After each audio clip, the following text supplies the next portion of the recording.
नमस्कार.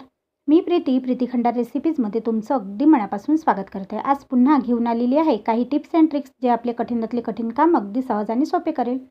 व्हिडिओ पूर्ण पहा आणि आवडल्यास चॅनलला लाईक, शेअर व सबस्क्राईब करायला विसरू नका. इथे जी पहिली टिप्स आहे ती आहे ग्लासबद्दल व कपाबद्दल. आता आपण कपाचा व ग्लासचा रोज घरात वापर करत असतो आणि वापर करता करता कधी काय होतं की आपण कधी ग्लासमध्ये किंवा कपामध्ये काहीतरी झाकून ठेवतो.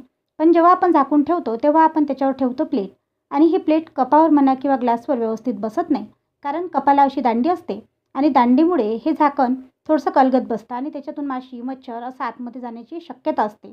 म्हणून इथे आपण आज प्लास्टिकचं जे कंटेनर आपल्या घरी असते त्याचं जे झाकण असतं त्याचा वापर करणार आहोत.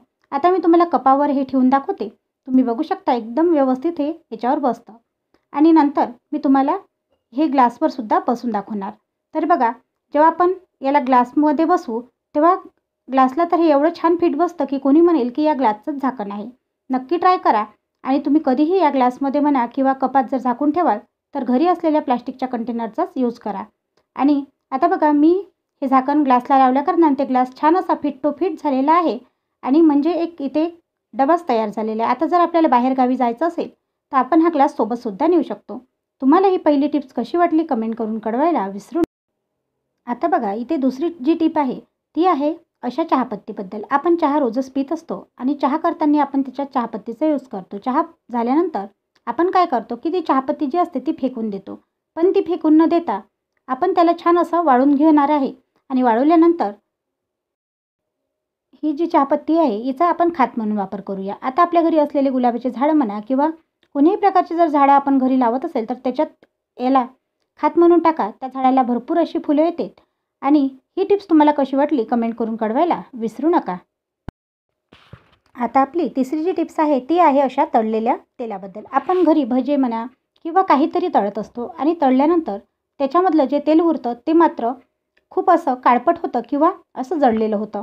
मग आता आपण या तेलाचं काय करावं असं प्रश्न पडतं. म्हणून आपल्याला काहीच करायचं नाही. आपल्याला काय करायचं, हे तेल सगळ्यात पहिले खूप असं थंड होऊ द्यायचं आहे. थंड झाल्यानंतर आता आपल्याला इथे घ्यायची आहे एक चहागाडणी. चहागाडणी घेतल्यानंतर तुम्ही बघू शकता की तेल थंड झाल्यानंतर तेलातला जो गाडा आहे तो आतमध्ये बसलेला आहे. आता आपण चहागाडणी घेऊन याला छान असं एका स्टीलच्या भांड्यामध्ये याला गाळून घेऊया. गाळल्याने काय होईल की याच्यामधला जो कचरा आहे तो निघून जाईल आणि निघाल्यानंतर काय होईल की याच्यामधलं फक्त तेल मात्र शिल्लक राहील. आता बघा, हे जे तेल गाळून घेतल्यानंतर याच्यामधला जो गाळ आहे हा गाळ आपल्याला आपल्या भाजीमध्ये म्हणा किंवा कशातच वापरायचा नाही. हे आपल्याला वेगळं काढून फेकून द्यायचं आहे, कारण की ते आपल्या शरीरासाठी खूप असं हानिकारक असतं. मात्र हे तेल आता आपण आपल्या भाजीत किंवा किचनमध्ये काहीही जर आपल्याला बनवायचं असेल त्याच्यात आपण यूज करू शकतो. नक्की ट्राय करा आणि ही सुद्धा टिप्स तुम्हाला कशी वाटली कमेंट करून कळवायला विसरू नका. आपली समोरची जी टिप्स आहे ती आहे लसणाबद्दल.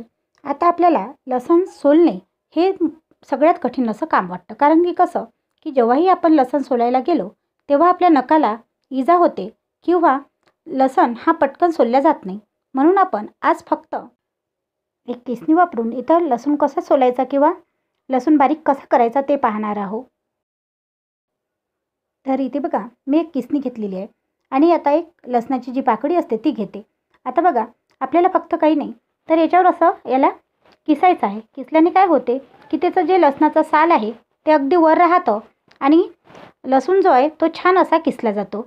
अगदी वेळेवर जर आपल्याला पटकन कोणी आलं आणि जर आपल्याला भाजीमध्ये म्हणा किंवा कशात लसूण जर टाकायचा असला तर आपण अगदी सहज ही टिप्स फॉलो करून लसूण शिलू शकतो किंवा बारीक करू शकतो. तुम्हाला ही टिप्स कशी वाटली कमेंट करून कळवायला विसरू नका. आता इथे बघा, मी दुसरासुद्धा लसूण तुम्हाला शिलून दाखवणार आहे. अगदी सहज शिललं की त्याच्यावरचे जे साल असतात ते अगदी वर राहतात आणि बारीक झालेला लसूण हा मागच्या साईडने बारीक होऊन येतो. तर ही पद्धत तुम्ही एकदा नक्की ट्राय करा आणि व्हिडिओ आवडल्यास चॅनलला लाईक, शेअर व सबस्क्राईब करायला सुद्धा विसरू नका. असेच नवनवीन व्हिडिओ मी तुमच्यासाठी रोज घेऊन येत असते. धन्यवाद.